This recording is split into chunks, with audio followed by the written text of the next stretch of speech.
Well, it is the 7th day of Drizztmas, or technically the 9th, and we are definitely reaching desperate straits. So luckily, I got myself a beer. Cheers! Welcome back, everybody, to me doing Drizztmas. Still, yes, I know. And still no song, my voice is still kind of fucked, and I am running out of ideas for that intro song. Maybe I'll bring it back tomorrow, who knows? Anyway, I'm here to talk to you about the wonderful book, The Legacy, part 1 of The Legacy of the Drow, which is, well, a 4-part series following up events after the Halfling's Gem and being published after Sojourn. So it is both in publication order and in chronological order, book 7. Yes, we are finally there where, chronological and publication order kind of match up again. So, well done us, right?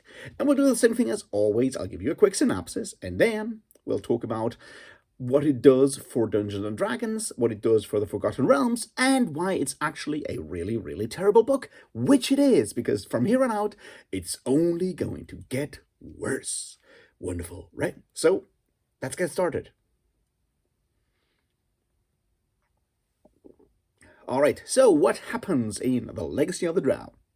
The story picks up right after, or sort of at the same time as the epilogue of The Halfling's Gem, which we get told again, slightly different. For reasons. We then find out that there is going to be the wedding of, Wulfgar and Catti very soon. But there are issues. Wulfgar is becoming very possessive and also jealous of Drizzt. And that's the one part. And then there's all kinds of stuff threatening Mithril Hall. And, of course, the people threatening Mithril Hall are the Drow, because they are the main antagonist for this sub-series. See, Vienna and Dinan, both siblings of Drizzt, have survived for reasons, and are now hanging out with Jalaxley, the gangster, we'll talk about him in a moment, and are going to try to get Drizzt back, which is what this story will be all about. Drow trying to attack Mithril Hall and a shitload of fighting in cellars underneath, Mithril Hall. Drizzt manages to kill a lot of people, including his sister, while Brunner kills his brother, Danon, who has been turned into a Drider for reasons. And at the end of the day, Jalaxley flees back to Menzoberranzan, which is when we get the big reveal that actually all of this was just a ploy to find out the strengths of Mithril Hall, because the Drow, under the matron mother of House Bayanri, which is the first house of Menzoberranzan, she's really into taking over Mithril Hall for Mithril, I suppose.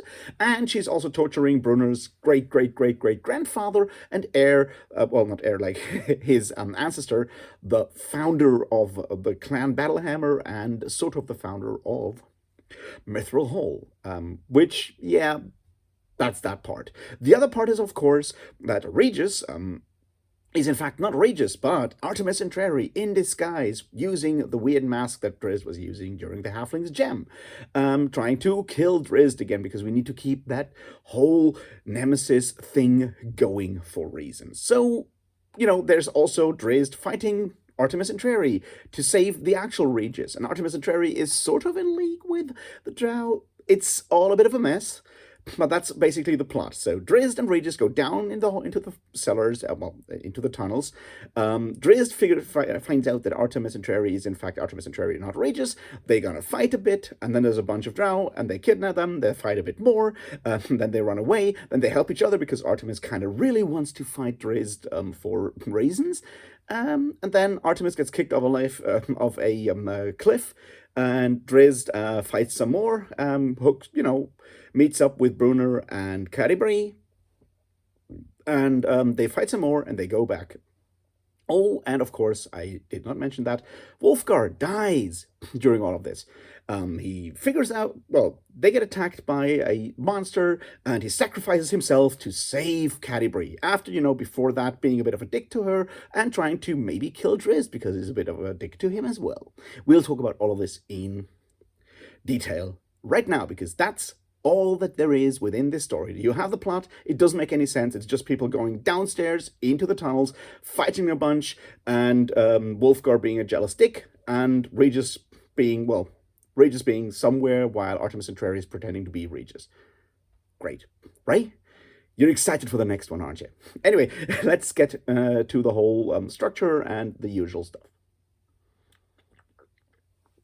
The structure is once again a 5-parter with a bit of an epilogue and a prologue, and of course introductions, first-person introductions to each of the 5 parts.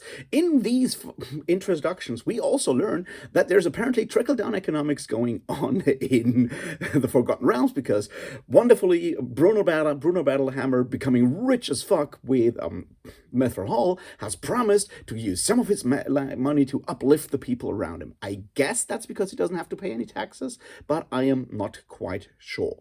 There you have it. You heard it here first. The Forgotten Realms work under Reaganomics, sort of. Anyway, that's the structure as usual.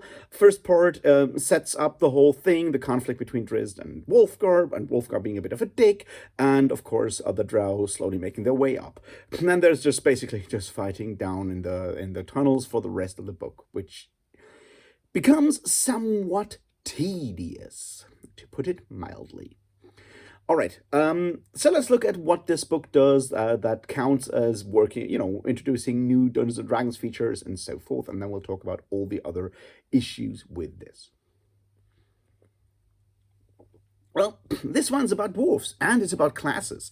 See, we talked about how Sojourn already takes a bit more time to introduce or show us more details of the Ranger class in Dungeons & Dragons. This time around, we'll learn a bit about the Cleric class, because clerics show up some more, even a Dwarven Cleric. Don't worry, he dies. It doesn't matter that much, but we get, him doing some spell casting. We learn that the Dwarven Clerics are needed to use their spells to either heal people or counter the spells of Drow, those being usually the globes of darkness and poisons and stuff like that. So we learn clerics are there. We also learn a bit more about dwarven religion, that being, of course, all about drinking. Now, here's an interesting fact. We learn that the dwarven holy water is mead. We also learn that they brew their mead with hops, which I don't know. There are ways of mixing beer and mead in a way, or making something that is a mix of beer and mead. It's a braggot. But I doubt that Salvatore is aware of that. I just don't think he knows how alcohol works, which, good for him. I sure know how it works, though. And that just was like one of those things I did not really enjoy much. So we learn a bit more about dwarven culture in that regard. We also get introduced to the Dwarven Berserker version, which is apparently about battle rager, and you just run into combat and you have an armor that wear armor, or the dwarf wears armor that is full of spikes and blades and stuff, and they just like run into stuff and basically kill people by just like being all spiky on the outside. It's a thing. So that's what I meant when I said like, we learn more about dwarves and we learn more about classes. We have the special class of the Battle Rager there, and we have the clerics doing cleric stuff some more. So wonderful. I wonder if we'll ever learn about wizards too. Also, it's interesting that when we have these 2 new characters and actual consequences for one of people dying, it's of course the cleric that dies first, who's once again sort of the spellcasting person, which kind of shows that R.A. Salvatore has a bit of a hard-on for just physical combat. A lot of a hard-on, actually. And we'll come back to that in a moment as well. Of course, Wolfgar dies, and we'll talk about the Wolfgar thing in much detail, because I think it's one of the 2 or 3 main problems with these novels right now. So, let's go through these things in order. And let's start with the prologue that gives us a bit more about Jalaxley, or Jalaxla, or however you want to pronounce a person, the Drow gangster.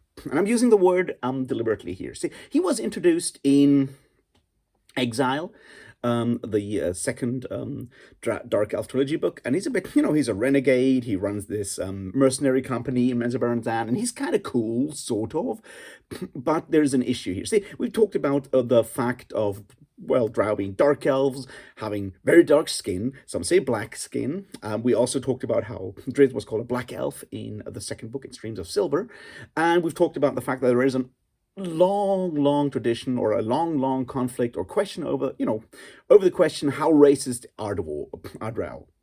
And John Axley fits into that in a very uncomfortable position, because the way he is described is as close as you can get to the very racist stereotype of the gangster, of a gangster or gangster rapper or whatever you want to call it, with all his, behavior and demeanor and his apparel being all about bling. He wears all these sparkling gold stuff. He obviously is a bit of a dandy. He showcases his muscled body, has a wonderful cape, he has this hat, he has different rings, chains, and so forth. It's a stereotype, and it's a bad stereotype, because while, obviously within certain parts of black culture, and I'm not an expert on black culture, so I'll keep this short, I'll just say, even I noticed, is my point. Within gangster rap, it is something that comes from within that culture, and is obviously a form of subversion within a larger form of emancipation or reclaiming black identity. Bobby Salvatore is not black.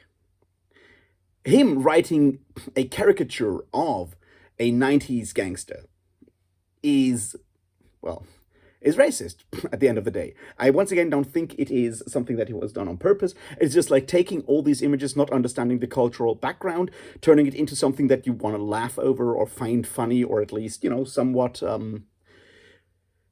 taking all these negative stereotypes, or not even negative stereotypes, just misunderstood cultural signifiers, and turning them into something so over the top that it becomes a racist stereotype just by being so over the top. It's just, one of those issues that plague these series, of like lack of understanding or lack of sensitivity, I guess, cultural sensitivity.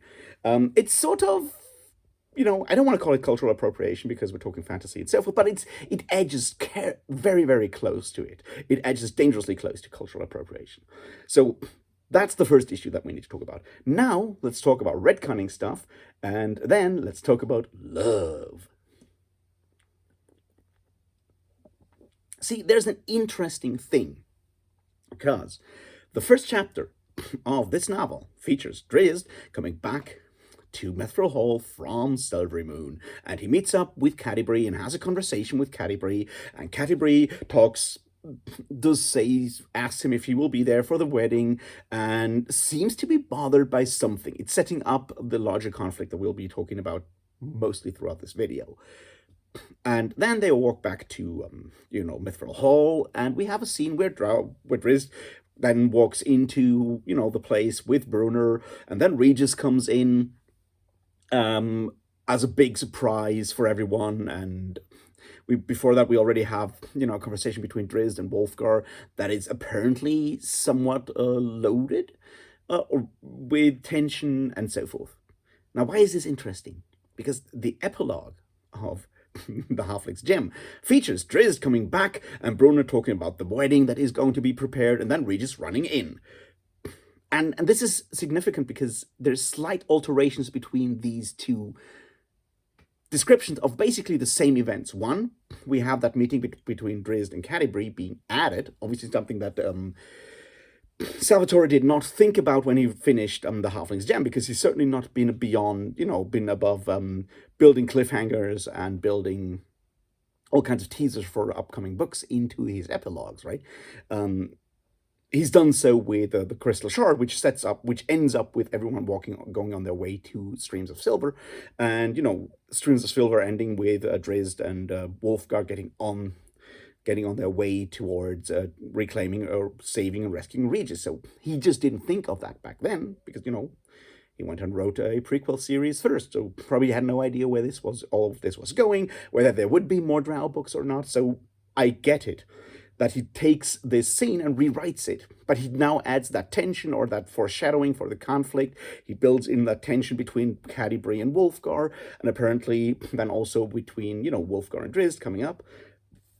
I just wanted to mention this, that there is a level of retconning, a level of changing things on the fly. Now, I personally don't mind that, especially if you have, like, framing narratives, unreliable narrators, and so forth, where, yeah, sure, people see things differently. I'm obviously a fan of the Malazan Book of the Fallen, and there's a lot of stuff that, a lot of contradictions over time. These are not those kind of books.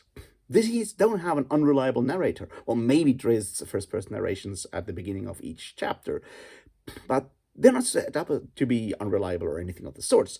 And everything else is very much not an unreliable narrator. There's no framing device, anything of the sort. And we see the economy, or the economics of publishing tie-in novels, having an ongoing series where you never know how many books more you'll be asked to write, playing out here in the open. And this will come back throughout this book again and again. So, I just wanted to point out that there is that doubling of that scene, which struck me as odd when I first read it, and then I looked at where the differences are, and that's obviously all about Wulfgar, Catti-brie, Drizzt, and love. So let's talk about that for a moment, and then let's talk about why it's bad.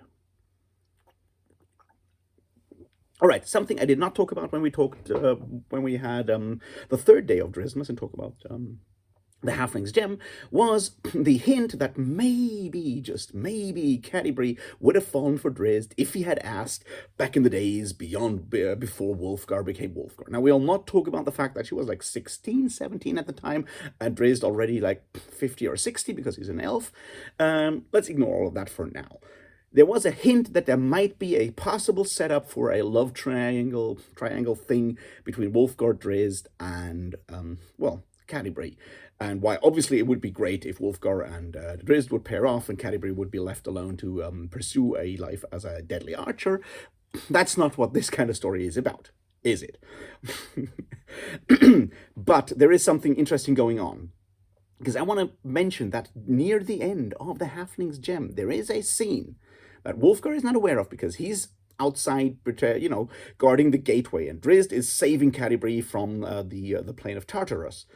And Drizzt kisses Catti-brie. He thinks she might be dying or something, but he kisses her on the mouth. That's important. So that's what happened back then, and it kind of gets ignored now, because here's two things that are happening. Regis supposedly told Wulfgar that Catti-brie and Drizzt met outside of Mithril Hall, the thing we saw in the prologue, and did in fact make out. Now, obviously, that didn't happen in the prologue, but that kiss happened before, so he's not really lying. Obviously, disguised Artemis Entreri did not know anything of the sorts.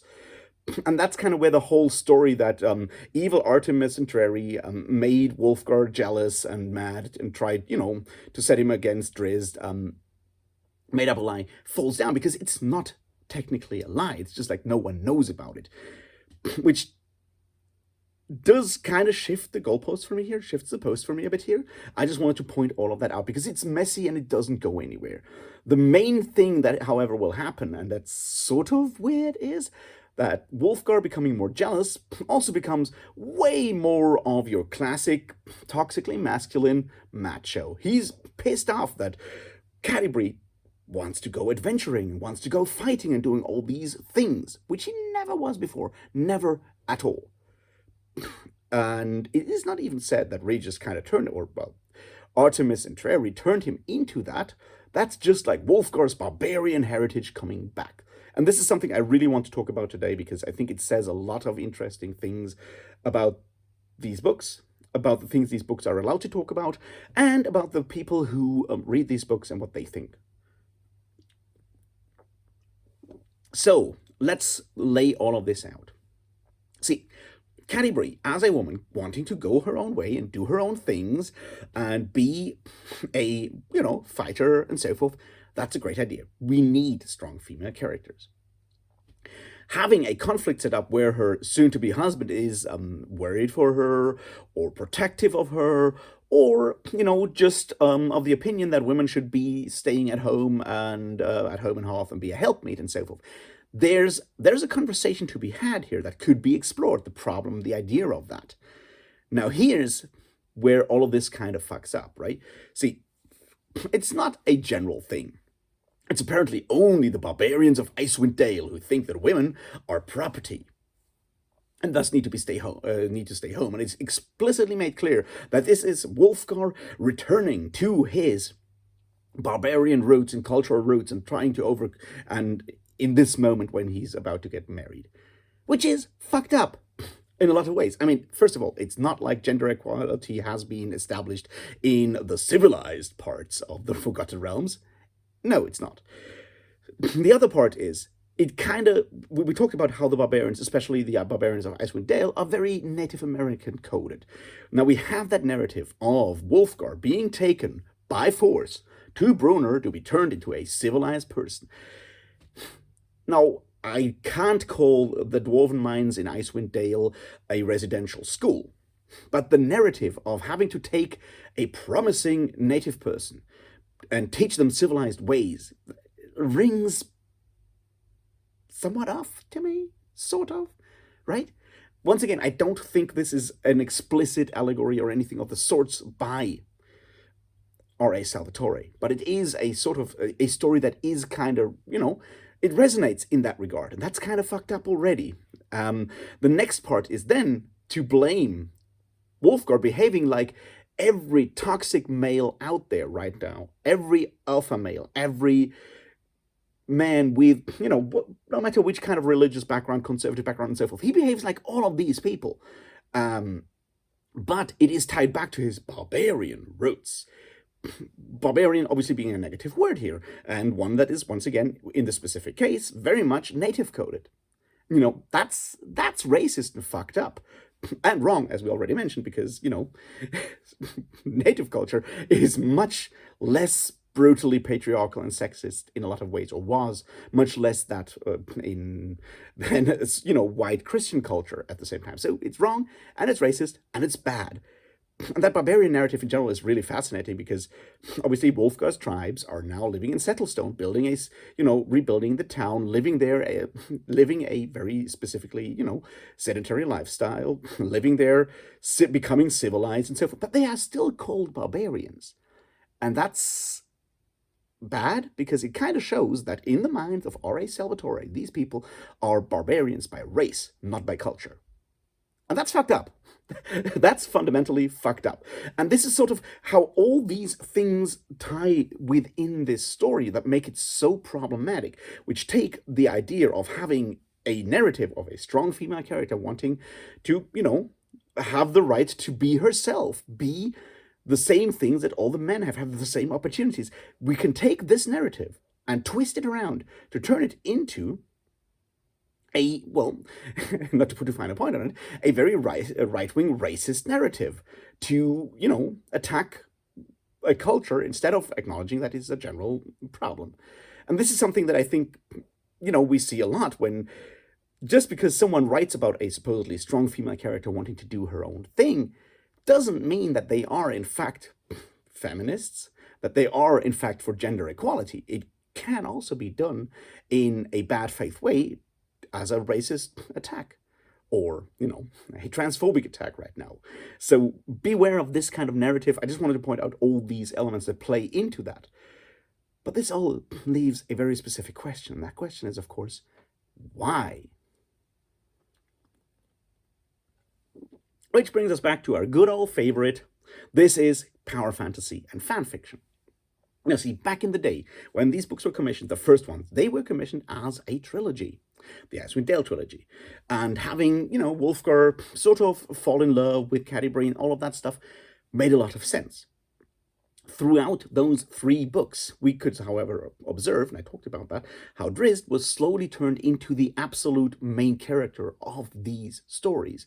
The maybe author insert, definitely reader self-insert, and so forth, being the best guy, which is why we got that first hint that maybe Drizzt could have actually gotten the girl if he wanted to, when she was still, a kid in the Halfling's Gem. And then, obviously, R.A. Salvatore goes and writes the Drizzt books, the Dark Elf trilogy, his whole prequel story, which is all about Drizzt.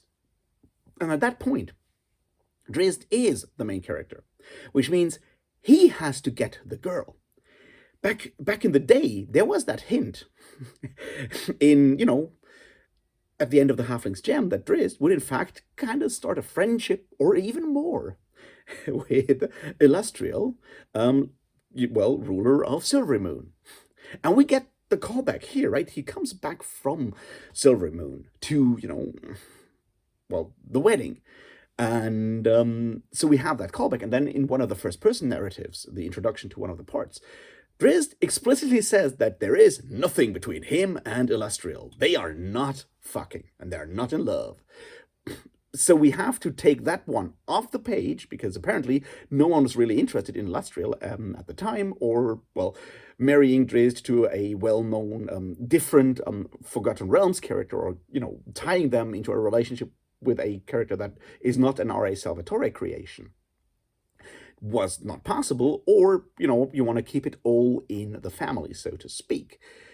So that one has to be slowly shifted. Another part of that is that in the Halfling's Gem, Ilastriel gives the locket with Drizzt's portrait, a heart-shaped locket. Let's just not, ignore all of that, to Brunner, so he can find Drizzt on the open seas, and says she wants it back. Now here we have the same situation, and Brunner finds the locket, searches for the locket in his stuff. So did he willfully forget to hand it back to Ilastriel? Did Salvatore forget that he said that Brunner had to give it back? We don't know. But it's interesting that suddenly these hints that were built up in the Icewind Dale trilogy, especially in Streams of Silver and Halfling's Gem, when we had the conversations between Drizzt and Ilastriel, and then Ilastriel doing stuff with Brunner and, helping them at the beginning of the Halfling's Gem, like, having those situations, they are kind of shifted now, because apparently someone thought that getting Drizzt together with Ilastriel in some form or other, and there's obviously the question whether you need that form of romance in these kind of books, it wasn't popular. So now we shift to this other thing. And the one way to solve the problem, because, the Halfling's Gem set up that there will be a wedding between Catti-brie and Wulfgar. The only way to break up the romance between Wulfgar and Catti-brie is that very racist way out of turning Wulfgar into a dick. And yes, it's supposedly because of the ruby pendant, but a lot of these hints are planted around that, so it does not actually work. So we first turn him into a racist stereotype to turn him into an asshole, and then give him that sort of sacrifice way out where he sacrifices himself to save Catti-brie, so he gets a bit of a redemption there before he is, successfully put off the stage for now. Now, this will be spoilers for the next upcoming books. I'm aware of where this goes, and so should you be. Wulfgar is, of course, coming back because none of these major characters will, in fact, ever die, apparently. But right now, it feels like you first turn him into a racist stereotype to turn him into an asshole, and then you kill him off, so Drizzt can actually get laid. And that's where I think the callousness once again comes through. This is a power fantasy about Drizzt Do'Urden. Every reader is supposed to want to be Drizzt Do'Urden, and he wants to get the girl, the apparently only beautiful woman in the north of the Forgotten Realms, as mentioned in Streams of Silver, right? So we just turn her, love interest into a racist stereotype, into an asshole, and then kill him off. And that's pretty fucked up as like a meta-narrative right here. I don't think that's good writing. I don't think it works in any way, but it does once again play into something else. And let's forget the skin colors for a moment, because while Drizzt obviously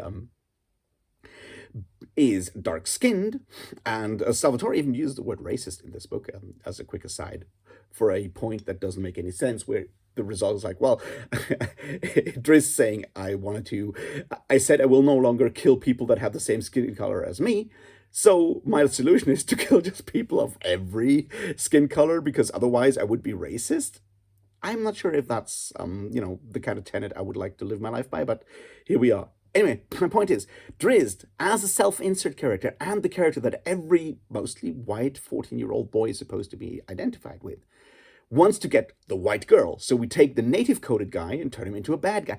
There's a long history of white men being incredibly scared by the threat of non-white men going after white women. It's been the source for so much racist violence and so much racism over the centuries, all the way back. And it doesn't matter which race, which skin color, which ethnicity. We've been doing this for a long ass time. And Salvatore kind of low-key drags that sort of narrative into this book again. Once again, this is not because he's very much doing this on purpose. I think it just showcases that he falls for these very popular or very, well, I don't want to say officially popular, but very insidious narratives, because they're around for a long time. And this is a low-key book, doing a low-effort book. He's doing this because it feels easy and he knows it's going to work with the audience that is already growing up in an environment that will make them susceptible to this kind of narrative. And yeah, I don't know. I just think it's really fucked up. We'll see where all of this is going in the coming books, because this won't be the last word on it, will it? All right, so let's have a quick look at one final thing before we end this for today, and that is, of course, the battling and the violence and the love for violence. See, there's a thing where Drizzt says that he does not like to kill people. Never anyone, but he only swore to not kill Drow. He also declares that he will only raise his swords in defense of himself and in defense of the weak. Now let's talk about how all of these books are about his eyes lighting up with that inner fire of battle lust. How do those two things come together? The answer is, of course, they don't. But, you know, there's a thing between, you know, showing and telling. So Drizzt tells us this is what he's going to do, and he's definitely not in favor of killing people, and he never loved killing people, never ever, trust me. And the telling, that's the telling. And the showing is Drizzt having fun chopping off individual fingers of giants in the Crystal Shard, or doing all kinds of other stuff where he really, really enjoys fighting and killing people of all races. So there's that part.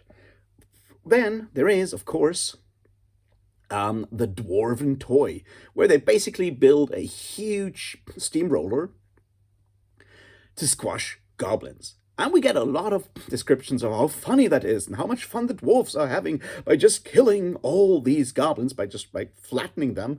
And these are pretty gruesome descriptions, pretty gruesome. And the fact that they're played for laughs, and there's all the juice dropping off, and it's like, this is blood and innards and all of that stuff. Once again, shows that love for violence, love for comical violence, and over-the-top violence, that is part and parcel of these books. That comes back again and again. And there's something interesting here, that the more and more these books keep on becomes more apparent to me.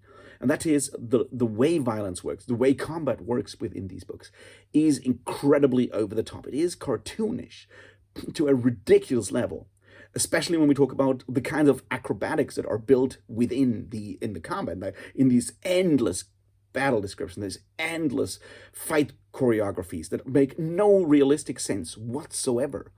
And that is, these are written in a time where, you know, manga and anime had not yet fully pervaded the American or the Western market. This is, you know, the late 80s, early 90s, still very much early 90s at this point. And manga and anime are slowly making their way into the American culture. But a lot of these descriptions read very, very much like anime battles. And a lot of these battles, you know, would fit perfectly into anime. People going from fight to fight, leveling up in between, going to more fights. This feels incredibly manga and incredibly anime to me. And I'm just wondering whether there is just a certain part of society, or, you know, a certain part of the process of growing up, where people really enjoy that idea, the idea of getting stronger and expressing that growing strength through more and more ridiculous violence, more and more artistically, you know, exaggerated violence. that these books speak to, and that other forms of art obviously also speak to, and that part of the success of the Drizzt books is exactly that they filled that sort of niche before anime and manga took over that space in a lot of ways. Now, I don't know if that's the case. Obviously, I'm not a manga or anime reader or a watcher, so what do I know? I just find it very interesting that there are people who think that the action in these books is good, that the way they are written is engaging and fascinating. And I'm just sitting there finding it more and more tedious because it's Driz doing something and jumping up, and none of these. They're all highly artistic, athletic and acrobatic. He's jumping around and they're floating up and floating down using levitation spells, people doing all this crazy shit. And it's just pages and pages and pages of this. Seriously, in this book, the only parts that are not combat are in basically part 1 out of 5, and maybe 1 or 2 conversations in part 2. After that, it's just people running from combat to combat to combat.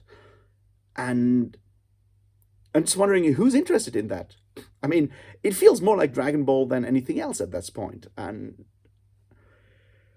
the fact that we're always coming back to just physical combat, sometimes making it all fun with the battle rager who's apparently all drunk and all ugly and smelly and whatnot, but really loves to just run into shit. I'm like, yeah, okay, I guess this could be funny if I was like 13 and whatnot.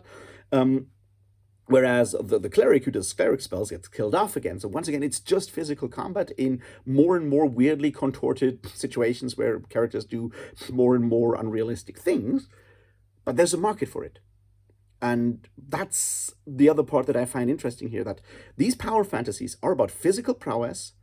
They also need to give sort of a slight introduction of sexuality or love interest, which are still incredibly chaste, right? Like nothing beyond kissing here. Where our main character, who gets the girl now, because we've through racist stereotypes and trickery, through a very racist narrative, removed the actual love interest. Gets the girl now, gets to be more and more powerful, whereas everyone else is slowly removed to the sidelines. And that's a very specific narrative that does not make for, well, engaging novels. And it does still create a lot of problems if this is sort of the thing you're looking at when you're growing up, because there's no critical reflection on any of it. There's just like maybe that slight dissonance between what we get told and what we get shown. And if we are not reading critically, we'll probably just take what we get told and try to recontextualize what we get shown to what we get told. And this is happening in these books, but it's also happening, and this is, I think, where we'll end it for today, what the legacy does in general, because by recontextualizing, by retelling stories that or bits and pieces that were already shown to us or told to us in a previous book, that being The Halfling's Gem, they try to change the narrative so we think this is how the story goes, and this is how it works, and this is how it makes sense. And that new narrative is far worse.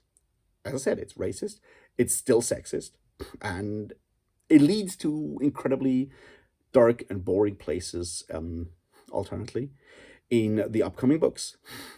Truly, we've reached the Starless Night, which we'll be talking about tomorrow. Until then, thanks for sticking with me. I'll see you then. Hopefully, this will be over soon. Thanks for watching, and cheers.